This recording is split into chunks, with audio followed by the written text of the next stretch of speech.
শুক্রবারের দিনটা সাপ্তাহিক ছুটির দিন হলেও মেয়েদের জন্য কিন্তু এটা কোনোভাবেই ছুটির দিন না। স্বামী, সন্তান, সংসার তাদেরকে নিয়েই আমাদের মেয়েদের সারাদিনের ব্যস্ততা যায়। তবুও এই ব্যস্ততার মধ্যেও যেন কেমন একটা শান্তি শান্তি বিরাজ করে। আসসালামু আলাইকুম এভরিওয়ান, কেমন আছেন সবাই? প্রতিদিনের মতো ব্যস্ততার দিন আজকেও।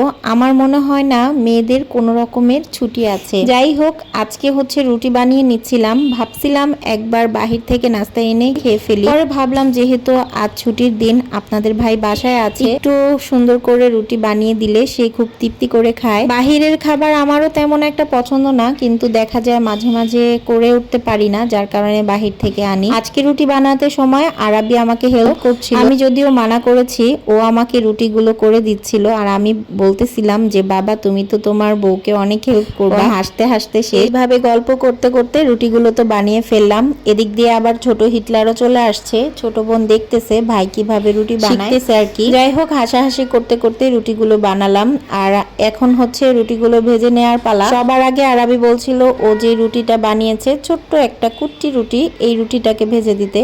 তো বললাম যে ঠিক আছে দাও, আমি ভেজে দিই। তো ওই রুটিটা পেয়ে খুব খুশি। বাচ্চাদের এই ছোট ছোট খুশিগুলো কিন্তু আমাদের মাঝে মাঝে দেখতে হয়। যদিও আজকে আমি খুব ব্যস্ত ছিলাম, ব্যস্ততার মধ্যে সব সময় কিন্তু বাচ্চাদের এই টাইপের জিদগুলোকে পাত্তা দেই না। তো এখন মাঝে মাঝে পাত্তা দেই, কারণ এই শৈশবটা খুব দ্রুতই চলে যাবে, তাই না? আর ফিরে আসবে না। বাচ্চাদের এই শৈশবকালটা মায়েদের সাথে স্মৃতি, বাবা মায়ের সাথে রেখে যাওয়া স্মৃতিগুলোই বড় হয়ে থেকে যাবে।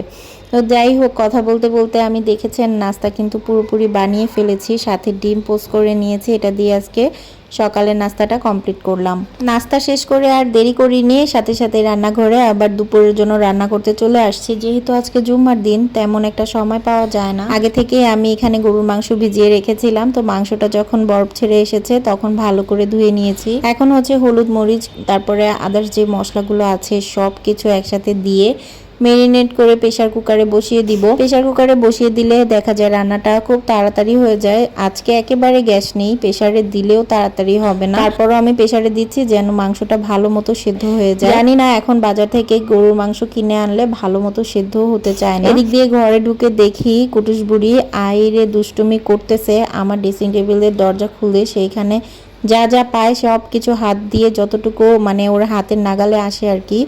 আমার লিপস্টিক, আমার জিনিসপাতি, এখন আর আমার কোনো কিছুতে মানে কিছুই করার থাকে না, সব কিছুর রাজত্ব তার চলে। আবার এই যে মুখের এক্সপ্রেশন দেখছেন, এগুলো দিয়ে হচ্ছে তা সে কী করে, সবাইকে ইমপ্রেস করে করে তার সবার কাছ থেকে সব কিছু হাসিল করে। তো যাই হোক, ওকে ঘুম পাড়ালাম, ওকে অনেকক্ষণ সময় দিয়ে ঘুম পাড়িয়ে তারপরে আমি দুপুরের জন্য রান্না করতে চলে যাব। সকালবেলাটা আমার জন্য অনেক বেশি দৌড়াদৌড়ি ঝোড়ঝাপটার মধ্যেই চলে যায় ওর কারণে।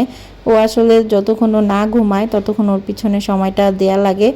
তারপরে ওকে সুন্দর মতো ঘুম পাড়িয়ে আমি যে মাংসর মধ্যে আলু দিব, এর জন্য আলুগুলো ছুলে নিলাম। এর মধ্যে মাথাটা প্রচুর ব্যথা করতেছিল, ভাবলাম একটু রং চা খেয়ে নেই। আজকে অনেক দিন পর আমি একটু রং চা খাচ্ছিলাম। এই টাইপের রং চাগুলো ভালো লাগে খেতে, একটু কড়া করে বানিয়ে নেই। তো তারপরে আবার রান্নাঘরে চলে আসি, দেখি মাংসটা অনেকটাই সেদ্ধ হয়ে গেছে। প্রেসার কুকারে ঢাকনা খুলে দেখলাম। এখন আমি আলু দিয়ে দিব। আজকে ভাবলাম মাংসর মধ্যে একটুখানি রসুন দিয়ে দিব, আস্ত রসুন।